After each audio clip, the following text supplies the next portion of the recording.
Hello दोस्तों, कैसे हैं आप सब। आज आपकी दोस्त अलका एक और परमार्थी कहानी लेकर आपके सम्मुख उपस्थित हुई है। और आज की कहानी का मेरा शीर्षक है, बहुत गई थोड़ी रही थोड़ी भी अब जाए। हाँ दोस्तों, ये तो आप लोग समझ ही गए हो कि किसके बारे में कहा जा रहा है।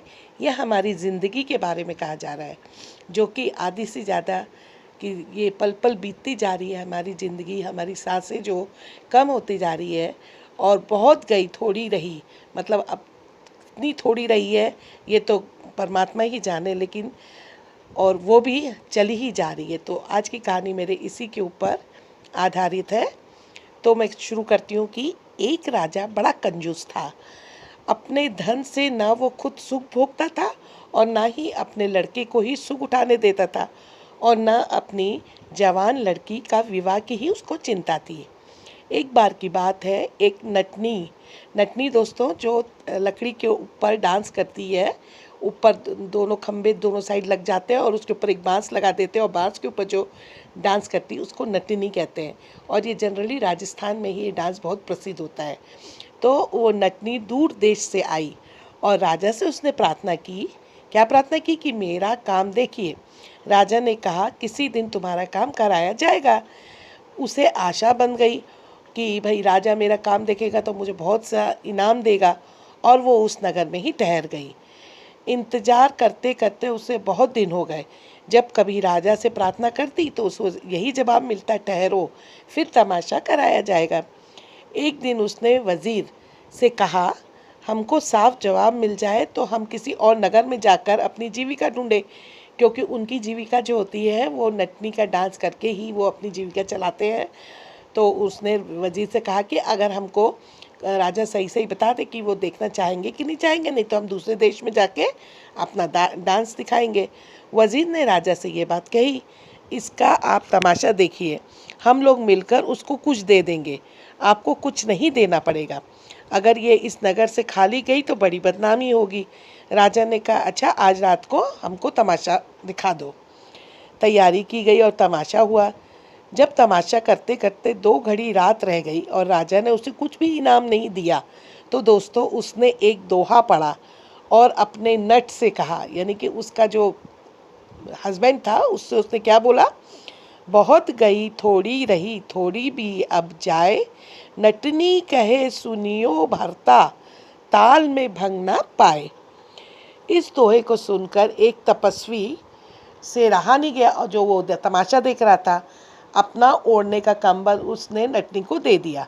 राजकुमार और राजकुमारी ने भी अपने कड़े और हार उसको दे दिए। राजा ये देखकर बड़ा चकित हुआ। उसने तपस्वी से कहा, तुम्हारे पास एक ही कंबल था, सो भी तुमने दे दिया, अब तुम क्या करोगे। वो बोला, हे राजन, आपको ऐश्वर्य देखकर मेरे मन में भोगों की वासना उठी थी। मैंने जब इस दोहे को सुना तो ये विचार दिल में आया कि बहुत सी आयु तो मेरी तपस्या में गुजर गई है, अब जो थोड़ी सी रही है सो इसे भोग वासना में खराब मत करो। ये विचार कर मैंने उसे अपना कंबल दे दिया। फिर राजा ने अपने लड़के से पूछा, तुमने इतनी कीमती चीज़ें इस नटनी को क्यों दे दी। तो वो बोला, मैं बहुत दुखी रहता हूँ क्योंकि आप मुझको कुछ भी खर्च करने को नहीं देते। मैंने कल ये सलाह की थी कि आपको विष दिलवा दूँ। इस दोहे को सुनकर मेरे दिल में ये विचार आया कि आपकी बहुत सी तो उम्र गुजर चुकी है और जरा सी बाकी है, इतनी सी के लिए पितृ हत्या का पाप नहीं लेना चाहिए। ये विचार करके मैंने उसे इनाम दे दिया। फिर राजा ने कन्या से हार देने का कारण पूछा, तो उसने कहा, आप खर्च के डर से मेरा विवाह नहीं करते, सो मेरा विचार वजीर के लड़के के साथ निकल जाने का हो गया था। इस दोहे को सुनकर मुझे चेतना हुई कि पिता की आयु अब समाप्त होने वाली है। इस थोड़ी से के लिए पिता को कलंक लगाना मुनासिब नहीं है।